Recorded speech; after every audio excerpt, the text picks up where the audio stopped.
We have reached 1998, and right knowledge is reaching people all over the world. The Supreme Grand Master, Naya Malachi Zadakiok El, is truly setting the record straight. Now listen to these facts, the voice of truth in these last days and times. The Nuwapian Nation of Moors brings you the man of the hour.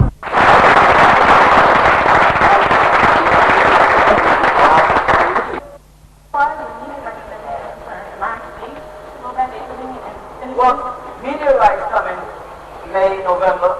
Dr. William and the planet doesn't make a damn difference if they hit. It doesn't make no difference whether you're in a university or you're in a movie or you're in a church or in a mosque. It ain't going to, or inside the firm. It ain't going to make no difference. The meteorites on Earth. It's going to be about where they hit, how much damage they do, and what people know how to survive under those kind of conditions. That's what's important. And what Markets have not been studying, they've been studying the wrong thing.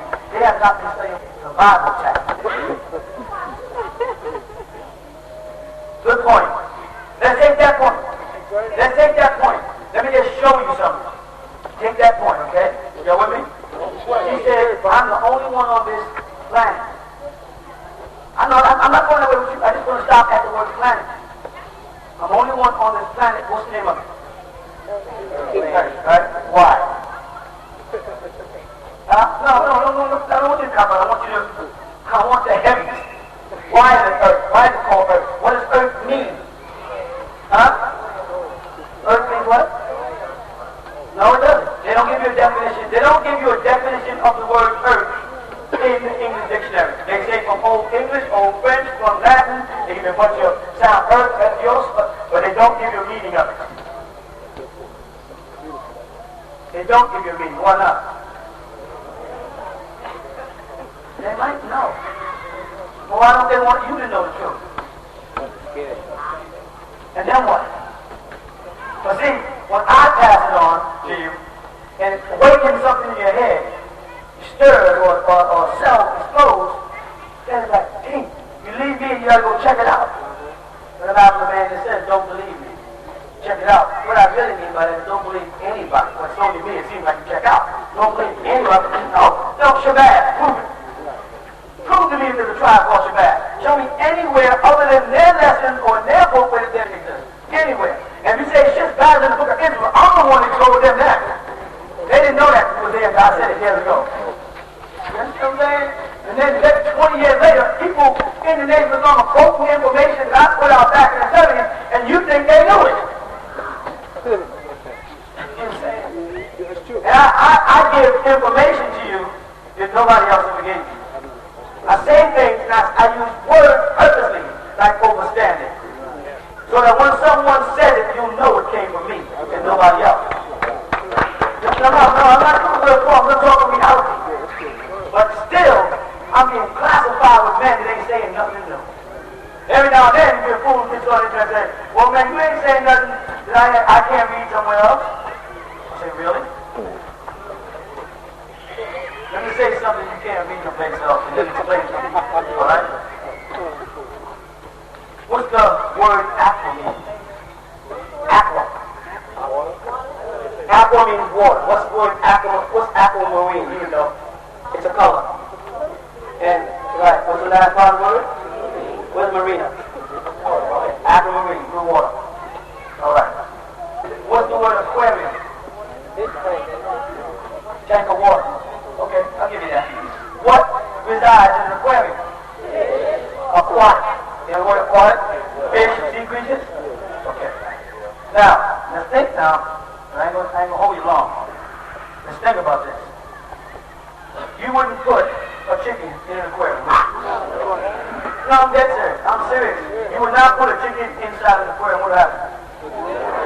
The only type of creatures you would put in an aquarium are creatures that are suited for. Okay. Now, if you took and put in an aquarium some dry land, surface, maybe 2 spots or 3 spots of surface, then there's certain other type of reptilian creatures that you can put in that water, because there's certain reptilians that can stay merged underwater indefinitely, and there are others that have to come out periodically, like salamanders, crocodiles, lizards, frogs, turtles, and perch on land for a little while, but they must go back in before they dehydrate and die. Is that correct? introduced the world to this reality. All right? This is not the planet Earth you're on. This is an aquarium. You're on an aquarium. And this aquarium has far less surface than it has water. Don't go far now. This is interesting. There is more water covering this so-called planet than there is surface land. All right? If you go back to the book that Muslims, Christians, and Jews subscribe to, the foundation of monotheistic beliefs on this so-called planet, within the first 2 verses of the book of Genesis, if anybody has a Bible or them, it reads, in the beginning, God created the heaven and the earth. And the earth was what? Was without form, and void and darkness was upon the face of the deep.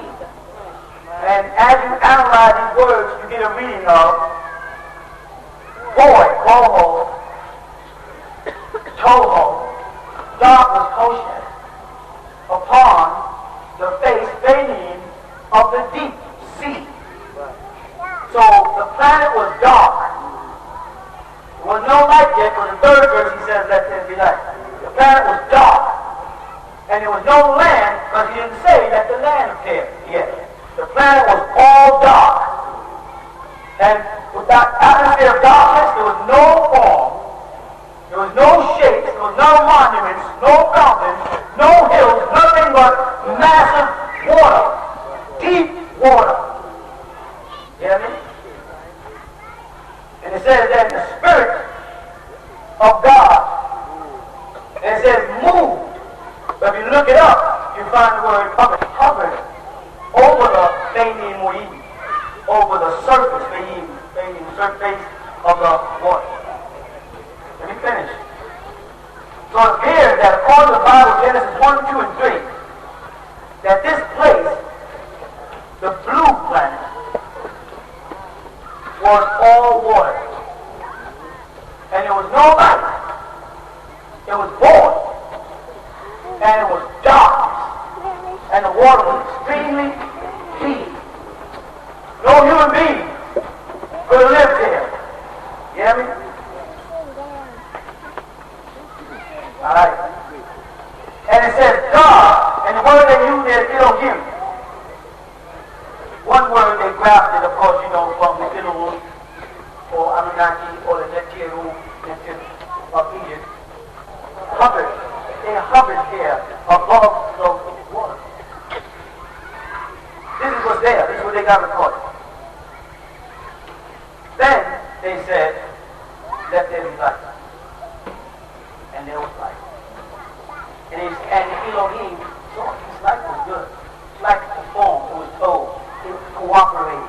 The word good is not in there. The word was told. It was agreeable. It cooperated. So there was a purpose for making the light come. You hear me?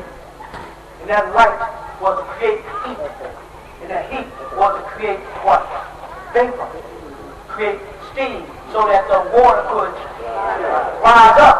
And as the water began to rise up and the land mass that was beneath the water started to come up and form, surface. And the void was on. And the darkness was on.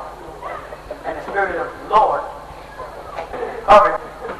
You follow? That's right. That's what I'm saying. The point I'm making is, if you were a caring God, Elohim, Yahweh, Theos, Allah, whoever, and you created a creature, and you were going to put that creature in an environment, would you put a chicken in an aquarium? No. Would you put a fish in the desert? No.